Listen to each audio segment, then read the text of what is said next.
My name's John West. I'm an endodontist, and tonight I have really the privilege to interview or have a conversation with Dr. Ralph O'Connor, whom I'm calling Ralph the father of interdisciplinary dentistry. And I'm very proud to call you that, and I know the members of our Northwest Network for Dental Excellence would agree. It's the place where we learned more about dentistry than any other place in the world. And you have taught us how to play in dentistry, how to be successful in dentistry, and have fun while we're doing it.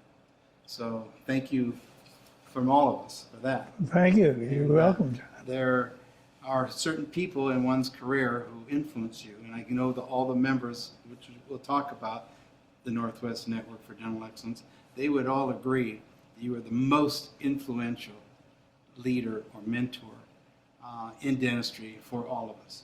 Well, For that, we're hugely grateful because there's some big boys, Christensen and Carl Reeder, your buddy, and many others. But you spoke from heart to heart, brain to brain, and the skills as well. So I really value that. I want to talk a little bit about how you got to that position. I think it was out of need. You needed certain things as a dentist, and you did one thing for all of us. You defined the present, Ralph, and you defined the future, and you created a gap. And then you showed us how to close that gap in our skills and way of thinking, team, how to teach us to have the patient in a reclined position, four-handed dentistry. These are the kinds of things that didn't exist when we were in dental school in the 1960s. So you've been influencing us for half a century. So if you're feeling old, Ralph, you should. I am feeling old. So welcome here. And my thinking is to archive and chronicle a little bit about Ralph O'Connor. So it'll be there. Someone wants to look up Ralph O'Connor, the father of interdisciplinary dentistry sometime. This is an opportunity to speak to him. So we'll talk about the dentist of the present and how it changed from the dentist of the past. But I'm kind of curious, Ralph, how did you go from Creighton? Creighton's where you graduated from dental school. Correct. And then I believe you got assigned to the military here. Correct. Can you tell us what happened then? Well, we started right then actually going to meetings at the military base. Okay. And I talked to Dick Klein. I met Dick Klein at a military function. He also was in the Air Force? No, he was in the Army. Okay. And he got out 1 year before I did. And so I started talking to him about, the way dentists work, treat patients is incorrect because all of them have this stoop look from bending over a chair and so forth. And what we need to do is start tipping the patient back. And he entered into the conversation. And from there, we got started. And that was the very beginning of the history of what was called at that time Klein and O'Connor. Klein and O'Connor. Now, what made you, are you the first person in the world to say tip the patient back? And what was behind No, that's huge contributions, tipping the patient back, four-handed dentistry, efficient dentistry, team, the idiot role. I want to have you talk about that. You recall the idiot role? Right. And then finally the interdisciplinary. So what made you think of it? I mean, it seems so obvious, but it's obvious. It's obvious now, but it wasn't in those days. And in fact, one of the problems that we had was getting the military and/or the dental students to tip the patient back. And we started with a study club that we had, a practice management study club, and that's what you had to do is present something in rotation on your turn, and it had to be whatever had to do with practice management. How often did you meet? Then once a month. And whose idea was this? Pardon? Whose idea was the study club? Probably Dick and I study club with Jim Luzzi was part of it. There were a number of people that were a part of it, but the original idea started probably with Dick and I, that we ought to get together with So way back when, you had someone responsible to give an educational presentation. Correct. And then from that, Ralph, you began to go on the road. You began to become a presenter. How did that happen? Well, it you was go a from long study time, club because there? what happened was the study club that got asked to to give a seminar with every member of the team, original team of people that belonged to that study To the club, Dental Society? Or? to a dental society, Okay. and to an organized deal. Yeah. It was a yearly event or yearly event. And when we no longer finished, or no sooner finished it, and most of the people said, "I'm never going to do this again." They felt that they were too threatened, or for some reason they were just didn't feel like they were capable of going on. And there was a turn. Revolutionary thinking. Revolutionary thinking. There was a team. There was a guy named Gordy Newton who was later turned out to be an orthodontist, who later turned out to be a truck driver, which was kind of an interesting kind of thing. But anyway, he did one or two more. We did a group in Portland for a study club again, who invited other people, and there was quite a large group. And Gordy at that point said, "I'm never doing this again." And so that left Dick and I. And Dick and I then did one called Kitsap the following year, Yeah. at Kitsap Dental Society. And we, just the two of us at that point. And that's what started it, the whole process. There happened to be a guy we had 3 hours of material, and there happened to be a guy who was the dean of the post-grad department and the course.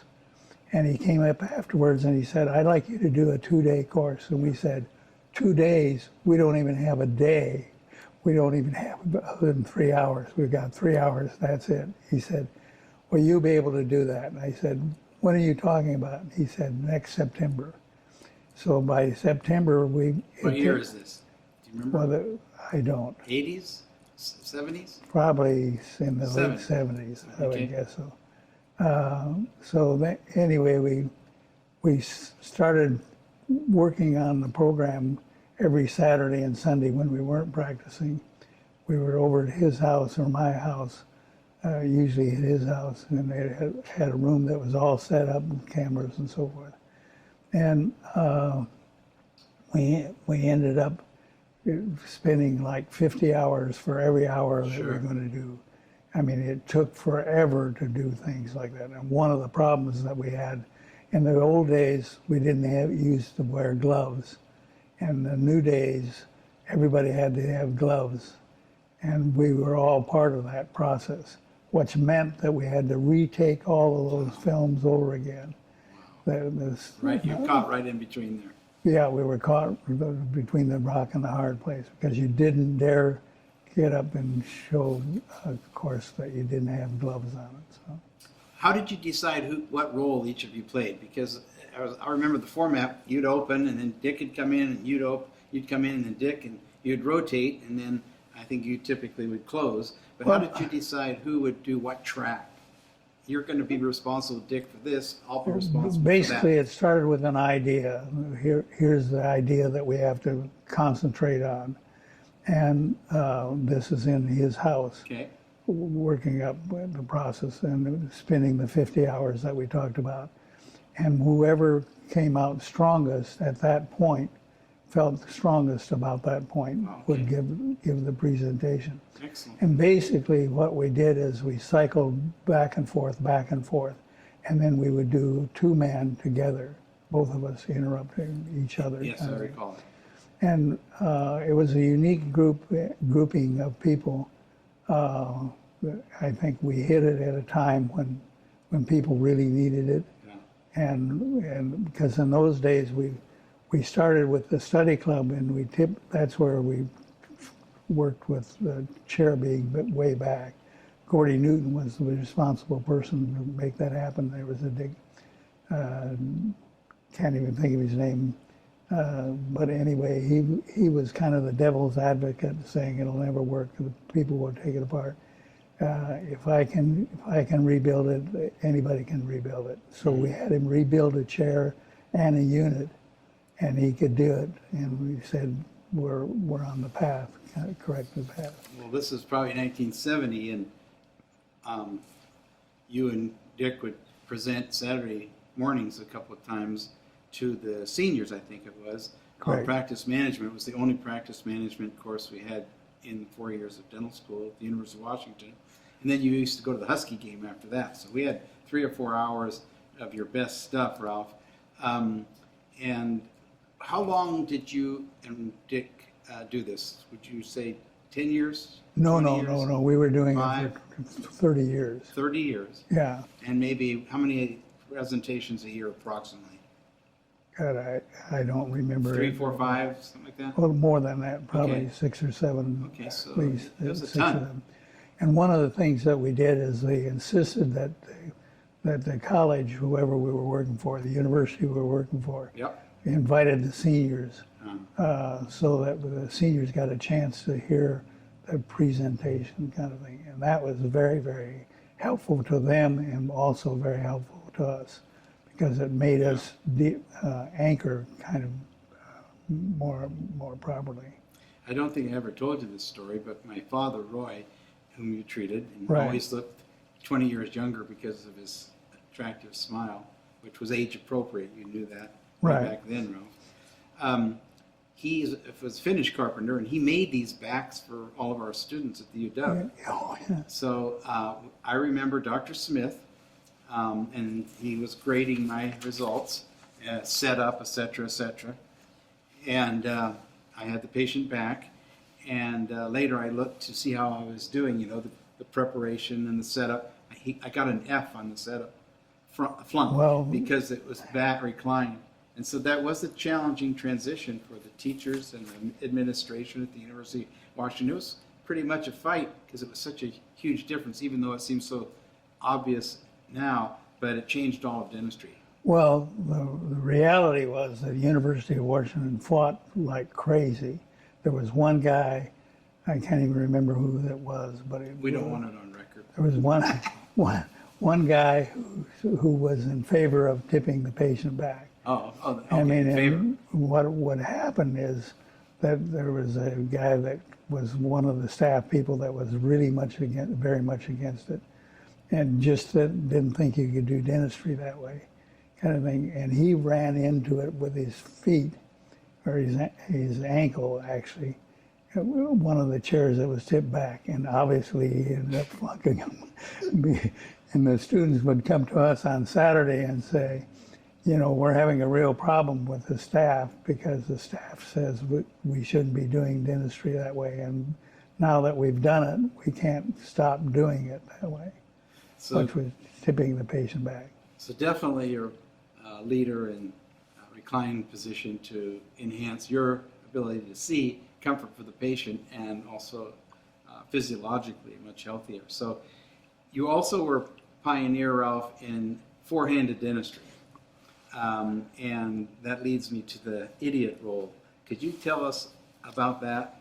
Well, first of all, I hired a gal that was part of the military base. She was a wife of a military man, and she was only going to be there for 1 year. But she was an expert.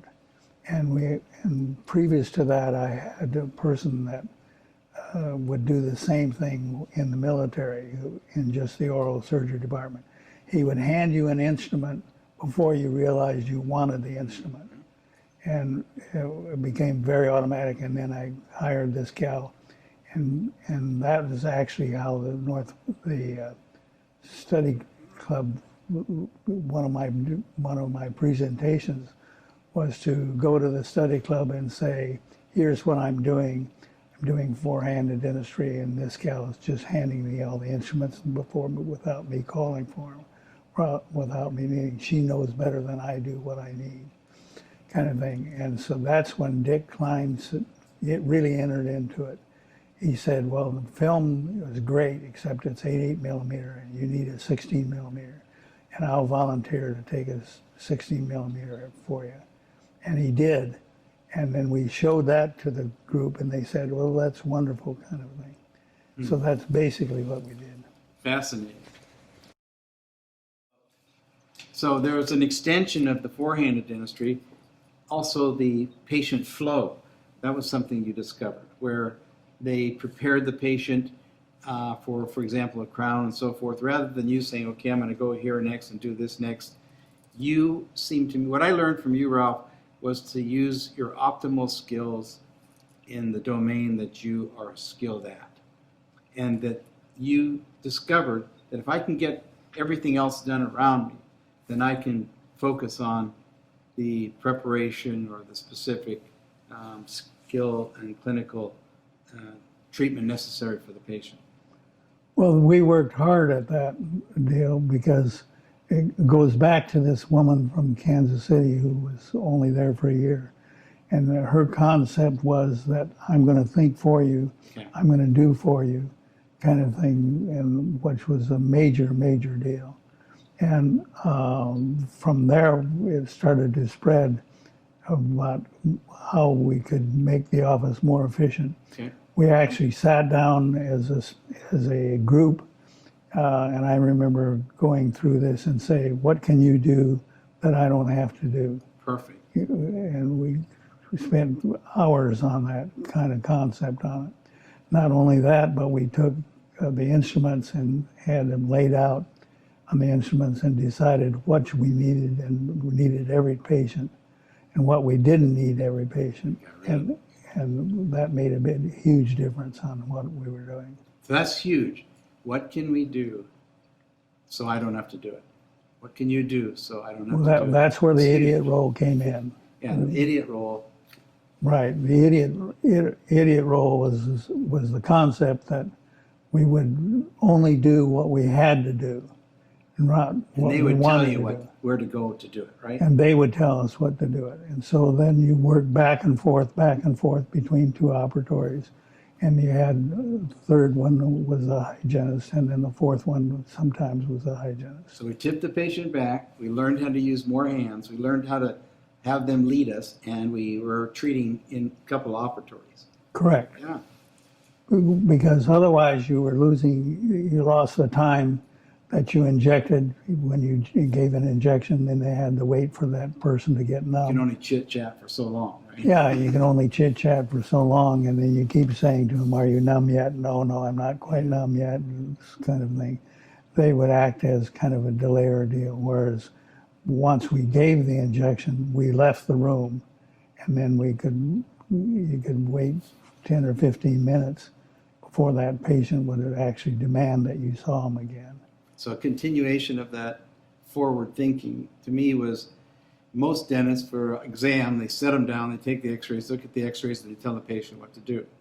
You were the first to teach us the first thing you do is not any of that. You sit down in your office like this and listen to the patient. How did you think of that? And what was the benefit for it? One of the things is that I still feel today is not accepted really well, and that is there should do an interview with the patient before they ever see Before they open their inside the mouth. Before they open their mouth, they ought to do a patient, and it's like a funnel. If the funnel is wide open at the top and narrows down, you get all the information narrowing down to one little spot, kind of thing. Versus the other way, if this funnel is turned upside down, you start on and you do treatment, and then you find out there's a problem there, and there's a problem there, and there's a problem there, and a problem there. So you're constantly in a situation where you're apologizing, saying, well, I didn't see that, or I didn't know that was going on, or I didn't follow that. Whereas before, when you start with an interview, and as I say, this still is the main key today, is if people will just take the time and do the interview. And why don't they want to do it? Because they say, well, it takes 20 minutes of my time. And I'm saying, but that 20 minutes is made up by lots of time that you're excusing your own behavior, and it puts you in a whole defensive role. And, the other benefit that you had, we had one patient, I used to count the number of issues. The average patient had maybe 4 or 5 different issues that they wanted to take care of. And one person came in and started through the routine, and it was 32 questions or 32 concerns that Nice she to had. meet you, Mary, but you're in the wrong office. Right. And I said to her, "I'm sorry, but you're not the patient that I can successfully treat." That's a She great said, answer. "Why not?" And I said, "Because you have too many problems, and you need a psychiatrist, not a dentist." And she stood up and said, "I'm not paying for this appointment. I don't give a damn what you do. I'm not paying for this appointment," and walked out. And I said, "Thank you. God." Thank you very much. So could you just for a moment role play with me? Let's just for a second, let's just say I'm a new patient. I'm sitting down. How would you interview me? So, hi, Dr. Well, O'Connor. I'm happy to be here. My name's John. Okay. I've heard you're a really good dentist, and so I'm here. I got some teeth I need fixed. Well, first of all, there were only 2 dentists in all of my career who asked for the interview. Well, one happened to be a Boeing underling, actually, and one happened to be a guy that started 12 corporations. Sat in his Cadillac stretch limousine in the back seat, reading the paper, waiting to come into the dental office, kind of thing. So that probably had a lot of influence on me of getting started of doing the interview, because I didn't always do the interview. And what was happening is that before I started the interview, I kept interrupting, saying I didn't see that, I didn't know that, or whatever. While you're treating. While you're treating, kind of thing. So, but going back to that deal of what you would start with, say, first of all, you get the basic information. You just review the basic information that they filled out. Yeah, I mean, just make sure that you've got the right person, kind of thing. Yeah. And write the right information on it. And then you would start and say, if you could do anything you wanted this quick, what would it be? With your teeth. With your teeth, yeah, with your smile. You could do anything you wanted, what would it be? You'd snap your finger? Yes, I would snap my finger like that, this quick, and say, what would it be? And they say, well, I couldn't afford that. I say, no, wait a minute. You can afford to say what you'd like. And well so said. we would go through the deal. And the average person was probably 5 to 8 things that they wanted or they wanted to do. But what happened during that period of time is you build a relationship because you were listening the whole time. You were listening very carefully to what they said. And then when you move them to the operatory, it was the first time saving that you really used to think about, because what happened is the people already expressed to themselves. So then you could go around through the ritual, and we had a ritual that we went through every patient, so that we're exactly the same on every patient on it, kind of thing. And that way, then Say more. I'm not. Say more about the ritual. You mean the sequence of? the sequence that You we mean like dental radiographs and right. checking- First of all, we'd look at the bone. Okay. They took a Panorex first and did a full mouth series if I didn't have it. If we didn't have it, depending on what the need was. If the person was in good health and so forth, we didn't necessarily do that. But we always did the interview, kind of thing, and that's when you determine whether the person was in good health or bad dental health, kind of thing. And also you were getting to know the patient, but so the ritual was a really important kind of the process. So now you're doing the ritual, and over time you discover the gingiva, the gums are bleeding, pus is coming out of one area, the teeth are crooked, and you began to think, I need some help here. I can't just do dental work. I can't just do crowns and so forth. So you tell us how the Northwest Network, or the network, or your group of specialists grew out of that need. Because that's what started it, right, Ralph? That's exactly what started it. What happened was I started working with people that without any kind of base, and just referred patients out. Yeah. And I would get the patient back. For instance, there was two guys stood up in a meeting and announced one of them was going to be the endodontist and one was going to be the periodontist. And they were just general dentists. And they got a standing ovation. I happened to be at that meeting. And they got a standing ovation and everybody clapped and congratulated them and so forth. And they had really no more expertise than I did. But they had an interest there. But they had but they had an interest. And Okay. that went on for several years in our area. We didn't have a specialist of any kind other than orthodontists and oral surgeons. And there seemed to be a fulfilling need on their part, but we didn't have a periodontist, we didn't have an endodontist, we didn't have an orthodontist who really cared much about doing the treatment. And so one of the first things that happened, and this goes way back to Vince Kokich, I became fed up with my orthodontist because I would get the case back, and the same way with the periodontist, I would get the case back, and I would be like, what am I doing with this? I mean, what am I going to do with this? I didn't get an input about what teeth need to be extracted or anything else. It just had gum surgery and that was it. They sent them back kind of like your magic. Or I remember one case where the orthodontist said, finish the case, and I looked in the mouth and looked at the patient and said, look, this has to be redone, totally redone. She said, you mean the whole 2 years? And I said, yes, at least 2 years. So I was quite frustrated at that point in time. So I met with Kokich and I said, I want a setup on every case that you're going to do. And he said, no problem. And I said, but this, in addition to that, I want this. I want the patient referred to me back 3 months before you take the bands off. And he said, no problem. And I said, and I will tell you what teeth to move and what not to move, so that we're talking about the same thing. He said, no problem.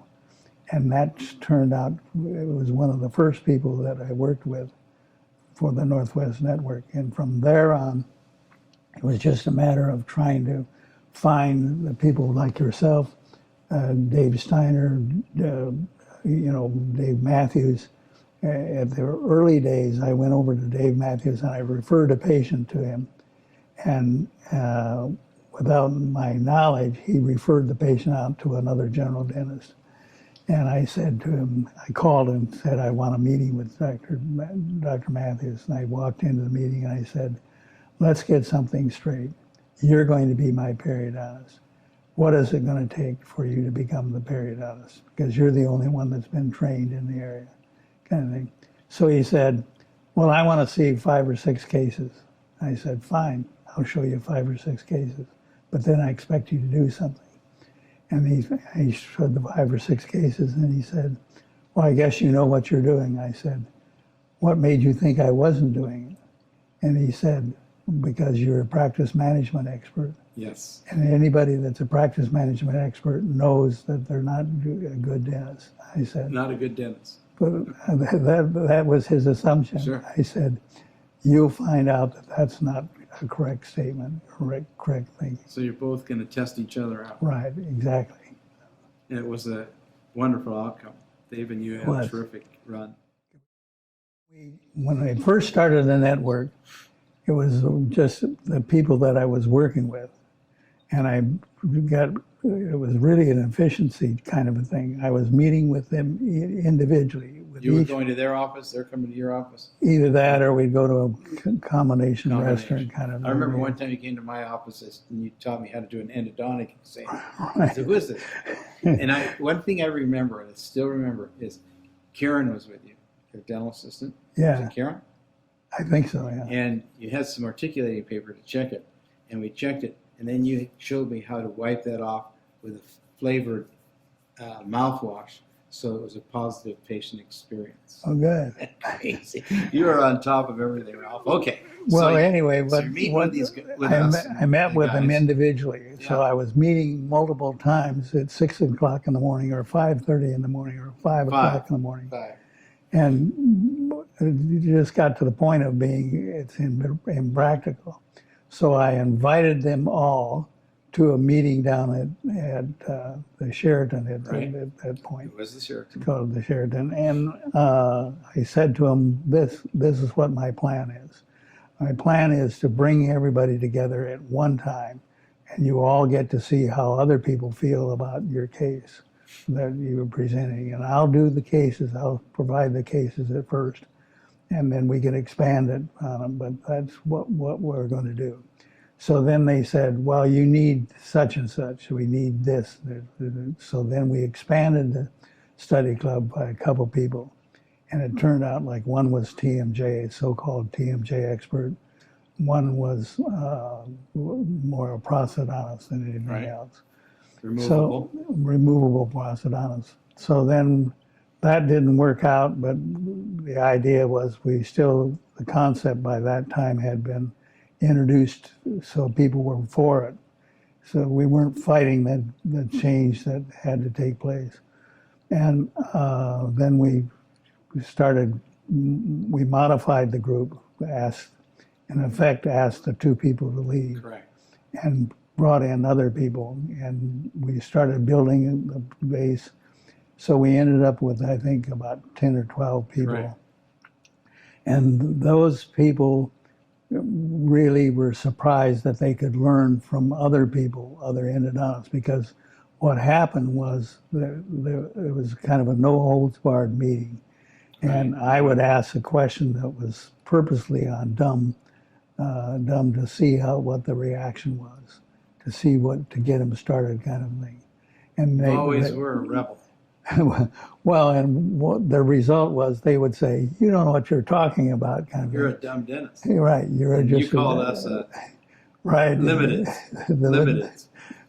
I called them the limited because they limited for the knowledge that they had, and they thought they knew everything about dentistry, and that's one of the big problems when you're setting up a group. Yes. Is that you've got to find people who are willing to change, and that's probably more important than anything else, because they will learn what other people see, and what they see is quite a difference on it.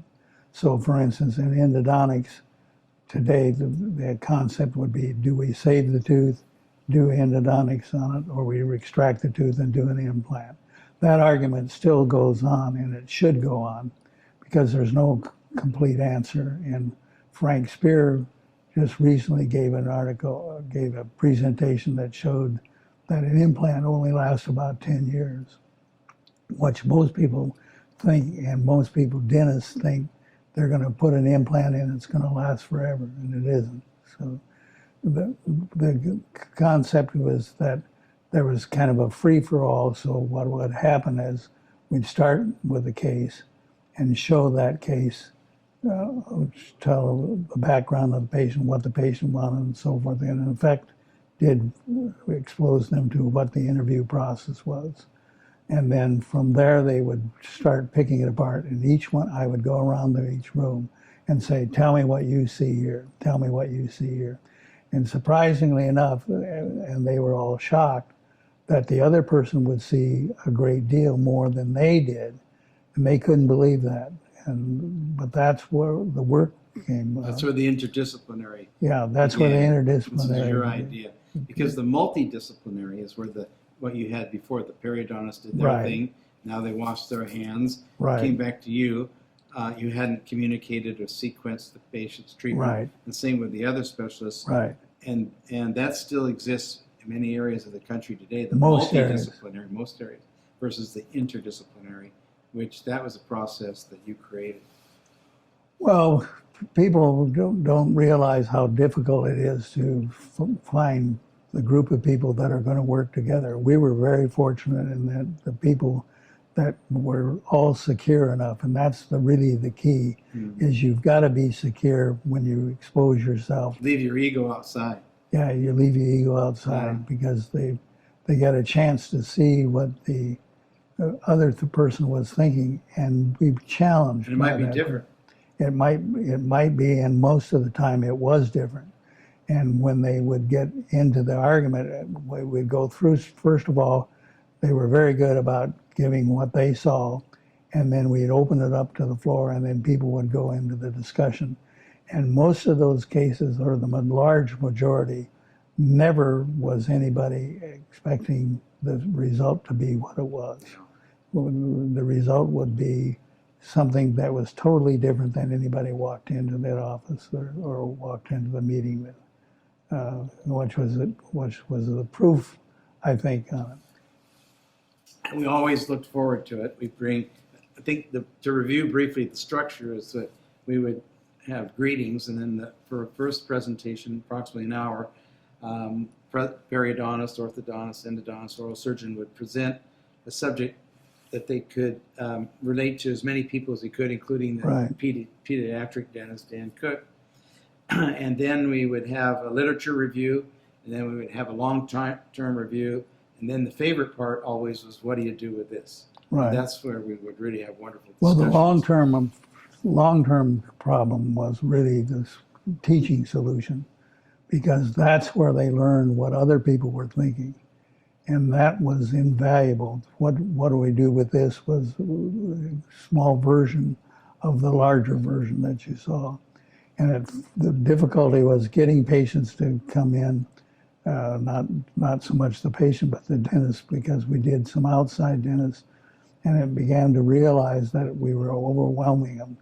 They just were blown away by Correct. the process on it. And in our community, though, you do see people's committed to that communication. Right. So out of the Northwest Network for Dental Excellence grew Seattle Study Club, grew the Spear Education. Right. So we've seen them model a lot of what we did.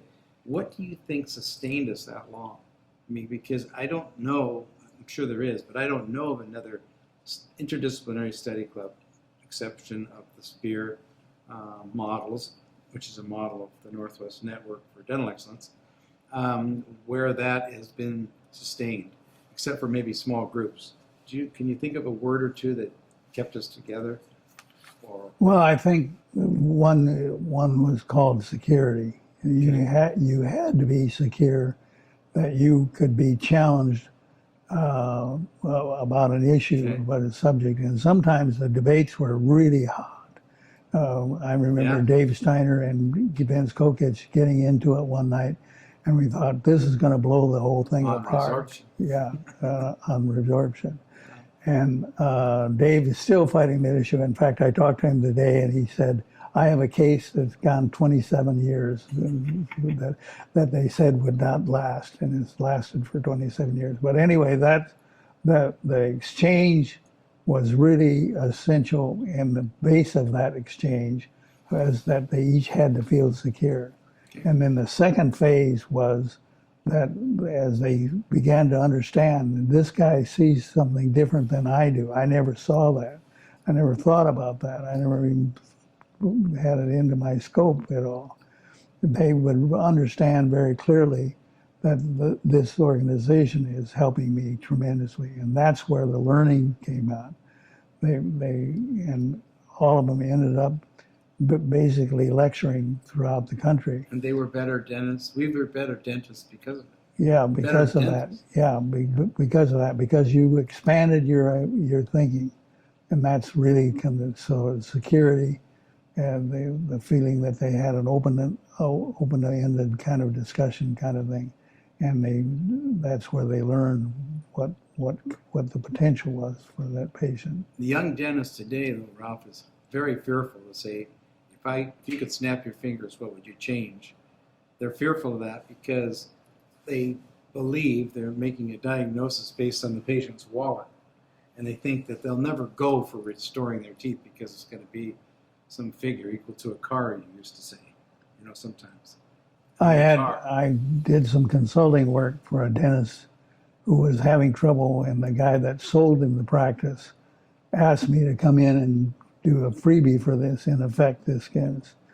So I said to him, let me see your charts. And he said, well, what do you want to see first? Do you want to see the people that aren't going to do the treatment or the people that are doing the treatment? I said, show me the people who aren't doing the treatment or not going to do the treatment.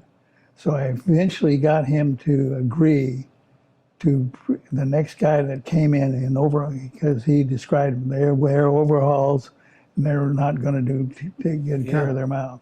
So I said, the next time a guy comes in, you need a full mouth reconstruction. You present that to him with the idea that you don't care at all whether he does it or not, which was one of the foundations of it. Huge distinction. Yeah, you don't care whether they do it Yeah, or not. you're not trying to sell them or push them. Right. You're only educating them. That's exactly right. So that's based on the interview and based on what you see and so forth, and then you share it with him. So anyway, he said the next guy that came in happened to be wearing overalls, happened to have a mouth that needed full mouth reconstruction. So I gave him the whole shot kind of thing. And that's exactly what the word is. I gave him the whole shot, and he said, you know what? Because he called me and he was so excited. I said, what's going on? He said, I can't believe it. I just can't believe it. I did this case and I gave him the full shot, and it was lots of money.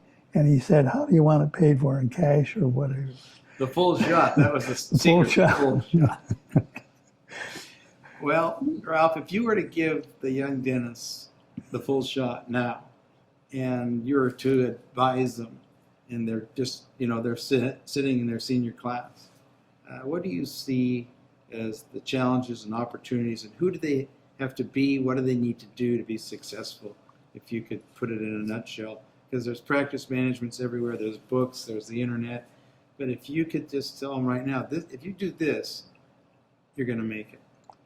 Well, first of all, you have to realize the debt that they're coming out with, somewhere around 350 to 500,000. And so that's pressing really hard on the patients. So Hard nut to crack. It's a hard nut to crack. So the natural thing, and I compare that to the military base, the natural thing is for them to go out and do what they see, which is very limited, and because they can't see much.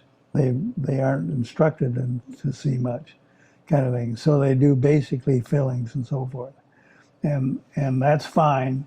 They try to do some endo, but you see the results of that.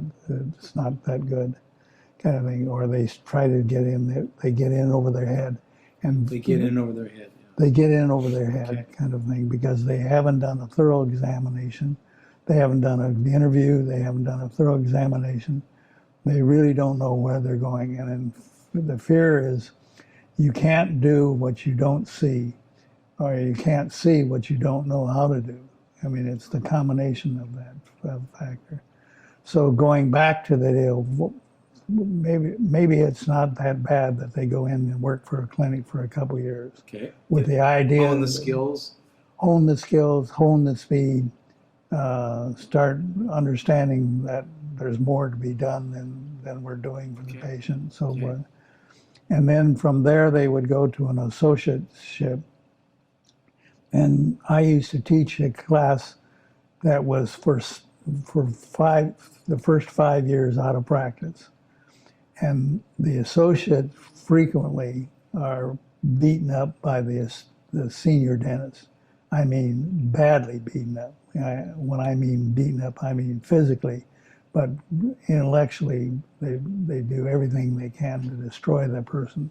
And they take advantage of it. They take advantage of them. And that you need to move on. You need to say terminate it, because there are people out there who want to teach you, kind of thing. And that's what they have to do. They have to learn what that dentist has been successful at. It may not be what you want, but it's what he's been successful at. And then ultimately you would do the interview, and then you'd present to the case. You'd present the case, of what's needed, and you'd let the patient make the decision. Now, my daughter is the dentist, Right. Beth. as you know, Beth. She's She's a great dentist. She's bought that hook, line, and sinker. She does an interview before she starts. Yeah. She outlines to them what needs to be done. She says, what do you want to do? And then what it does is it puts the responsibility on the patient, not on Takes the you. pressure off of you completely. Exactly. Yeah. Exactly. Yeah. Very nice. Very good. Okay. So what I heard you say is a new dentist, and I'm going to go maybe with the big company or big clinic and hone my skills for a couple of years. Then I'm going to go to an associateship. hopefully a successful one, get out of one if it's not. Right. And then, do you think there's room for solo practices in the United States Sure, of America there in is, yeah. 2017? Yeah, I mean, that's one of the things that people get panicky about. They see the low-cost dentist. I mean, like in the city of Lakewood, there are probably 3 or 4 dentists all along the one area, Yeah. all competing with each other. You know, that pressure is unbelievable on it, and they can't keep that going for very long. I mean, the dentist can, because one dentist was assigned 10 chairs, and the consequence of that is he can't do very much on any of them. And that's what they're doing. A lot of them are set up so that they pay the dentist not to do treatment in effect, because what they do is they say there's a certain amount, I pay you so much a day, and what we're going to do is give you multiple patients. You won't be able to do much. They may not describe that to them, but the fact is they can't do much for the patient. So I'm 4 years out of school. I've done the skill treatment. I've learned a little bit about practice management and the associate position. And I begin a solo practice or a small group practice. Would you recommend considering a interdisciplinary study club, finding the best people, 1 or 2 of each specialty, and do the same thing that? Yeah, I created? wouldn't limit it to age in the practice. They may feel more comfortable, but the whole case has to do with tolerance. And they've got to be tolerant of the other person in the deal. Yeah. And what I'm worried about is that if you take a young person and put them together with an old person, the old person going to think that they're the authority, and they're not. Yeah. And so it's a matter of judging people that are secure. Okay. So That that's the can, main criteria. yeah, the And main, that they're the top of their skill level. yeah, the They're- top of the skill they're the level. right We're guys and making women. the presumption on it. Because they're all going to learn, no matter who they are, they will learn. You know, whatever they've been doing, they're going to find out that may or may not be the correct thing. If someone wanted to be coached by you, are you ever willing to talk with them on the phone and guide them through a problem or situation or something that's troubling them? Are you open to that? Sure. Or if assuming it's not during your golf game? Well, yeah, I would do that. Thanks. Listen, Ralph, I really believe that you are the father of interdisciplinary dentistry, and that doesn't mean you're old. That means you've created something that's a real legacy. Right. And I've loved the opportunity to hang with you for an hour. And I know if anyone ever listened to your interview, they would walk away and become a better dentist. So Well, thank you. on behalf of anybody that would learn from this little interview, and especially myself, it's been a privilege, and I hope it goes many years, and I hope your golf game does improve Improves. slightly. Okay, Thank you. love you. Have we missed anything, in your opinion? Because I kind of Well, led the way, but you're the thing- people that can, you can't think outside the box if you're in the box, Right. or if I'm in the box, and you somehow have always been able to see the future successfully. Is there anything we missed? That you Well, I think we should spend more time on how you put a network together, because there are the floor is yours. there are 2 or 3 groups of people in each community that we actually lectured to that thought it was a great idea, and they were stalled at the point of where they had more than 2 or 3 people in it, because they had some friends and so forth. It's not about friendship. It's about, first of all, finding the best dentist you can in the area. Okay. And then 2 is coming and saying, do they meet the judgment call of criteria? Are they feeling secure about what they want? 3, are they open to a new idea, to a new concept, other than what they think of? And 4 is that there's no one person that can control the whole thing. They all enter into the deal with the saying, I don't know what the result should be, but I'm going to do my best to sell my argument the best way I can. And that's what makes it happen, the boiling down of the process of different things, of different thoughts of the specialists. And they all would like to see a specialist group excluding the general dentist, and that's a mistake in my opinion. Yes. Because the general dentist is the person that's best qualified It's quarterback. to quarterback the conversation. And probably the next one is the periodontist. Those two should be vitally important. And we were very fortunate that we happened to have a bunch of guys that were needing the relationship with other people.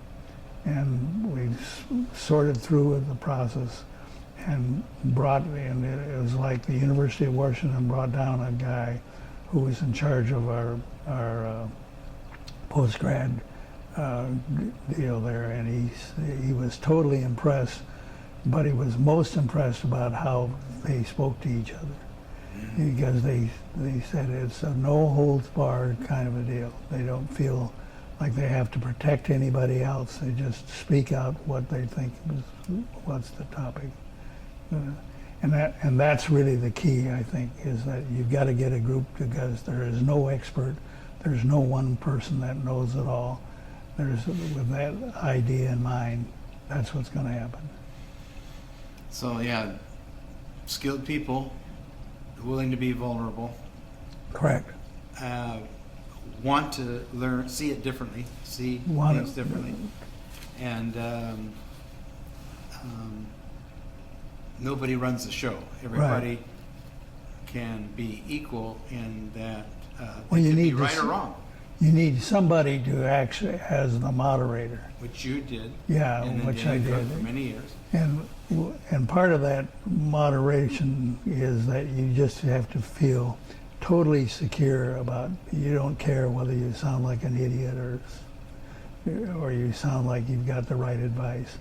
There's no right advice. There's no wrong idea kind of thing. Everybody enters into it, and from that you boil it down. Nobody was defending, Right. or they were defending a position, but they were willing to see it differently. That was just huge. They were Different perspective. willing to see it different. Well, they argued strictly from their point of view, but were accepting of the combined deal. And that's what took place when you look at it. And in the moderator would then summarize what the moderator heard. Right. He would sometimes write it down for what do you do with this, and then we would take that back and take that into consideration, talk with the patient, the other Right. dentists involved. It wasn't just us. This was not a referral system. This was an education system. Right. And we didn't meet to get referrals. We met to get Right. education. So this little team over here that say maybe is an endodontist, it was a dentist that's not in the network, and a periodontist that's not in the network.